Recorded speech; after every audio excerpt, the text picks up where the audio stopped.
Hey everyone, today I'm going to teach you how to upload videos from OBS to YouTube. Without any further ado, let's get started. First, open your OBS app on your computer. For this tutorial, let's pretend you've just finished recording your video and you're ready to upload it to YouTube. Once OBS is open, direct your attention to the upper left corner of the screen. Click on File, and from the drop-down menu that appears, select Show Recordings. This will open the folder where all your recorded videos are stored, making it easy to locate the file you want to upload. Now open your web browser and navigate to youtube.com. Once the page loads, look at the upper right corner of the screen and click on Create. From the menu that appears, select Upload Video. This will take you to YouTube's upload interface where you can start preparing your video for publishing. At this point, you have two options for adding your video. You can either open your video files folder and drag the file directly into the upload area, or you can click Select Files to browse and choose your recording manually. Either method works perfectly fine, so go with whichever feels more convenient for you.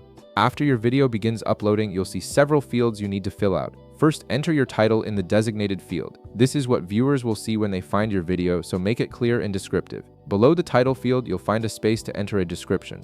Add any relevant information about your video here, such as what it covers or any links you want to include.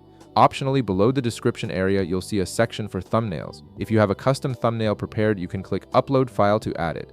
A good thumbnail can significantly improve your video's click-through rate, but this step is entirely optional if you prefer to use one of YouTube's auto-generated options. Next, you'll need to select whether your content is made for kids or not.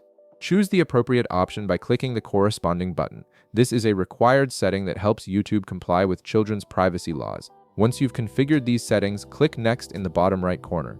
On the following screen, you can optionally add cards to your video if you want to promote other content or links. When you're ready, click Next again to continue. Click Next one more time to proceed to the visibility settings. Here you'll see options like private, unlisted, or public. Click the circle next to your preferred visibility option to select it. This determines who can see your video once it's published. After making your selection, click Publish in the bottom right corner. Now you'll need to wait a few seconds or minutes for your video to finish uploading and processing. The time this takes depends on your video's file size and your internet connection speed. Once the upload is complete, you can copy the video link by clicking the copy button right beside it. This makes it easy to share your newly published video wherever you need. And that's it. You've successfully uploaded your OBS recording to YouTube. If this video helped you out, be sure to leave a like, subscribe, and I'll see you in the next one.